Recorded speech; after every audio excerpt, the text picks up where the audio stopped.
All right, Lee Williams is with us. Good morning. Good morning. I'm sure you've been very busy. We have a lot to talk about this morning, but you're looking at the GOP plan. We haven't slept a lot. Yeah. Every day there's stuff coming out of Tallahassee. We know the GOP plan now moving forward on what they're calling gun reform. It does not include an assault weapons ban. That was voted on yesterday 7-6. What it does include is raising the minimum age to purchase any firearm to 21, a bump stock ban, a 3-day waiting period for every firearms purchase, whether you have a concealed weapons permit or not, and then the school marshal program. And I don't think much of the first three, but I am a huge fan of the school marshal program. It started here, right here in Sarasota with our sheriff's office. Basically, they're going to use, at first, retired law enforcement officers, and then hopefully they'll recruit and employ military veterans.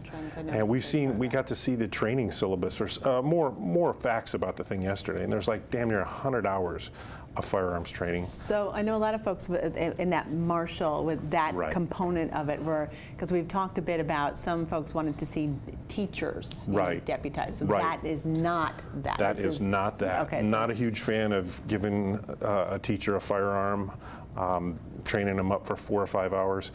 With this plan, the Marshall Plan, which is what everybody's calling it, you've got trained professionals already with a base of knowledge and experience in law enforcement, training them.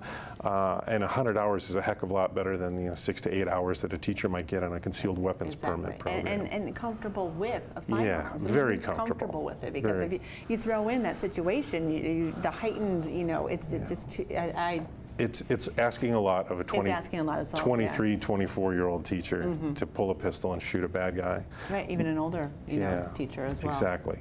I think this is a good plan. Okay, so with the marshal component, the other ones that you mentioned, the 21, the 3-day, are there any of those, anything else other than those you'd like to see in there? Or not really. Any ideas, I don't know if those would have stopped the shooting. Okay. But the Marshall Plan, that could have, if we would have had trained professionals in there already, I think they could have handled that situation a lot better than it was handled. Okay, all right.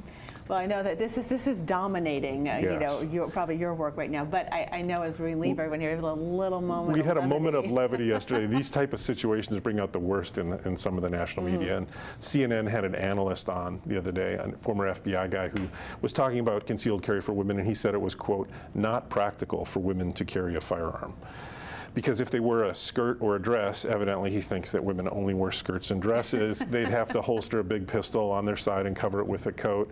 Well, one of my favorite groups, A Girl and a Gun, which is this women's shooting league, sent out a huge press release on it. And they took a lot of exception, as do a lot of male shooters, to the fact that women can't conceal a pistol. A lot of options out there. You brought someone on the show before, though, to talk about a clothing line. Very nice concealed carry fashion that everybody. What you're talking about? Or a concealed carry handbag, or a very small pistol they can just put right in a pocket. Women can conceal a gun. Nobody's carrying the big revolvers anymore.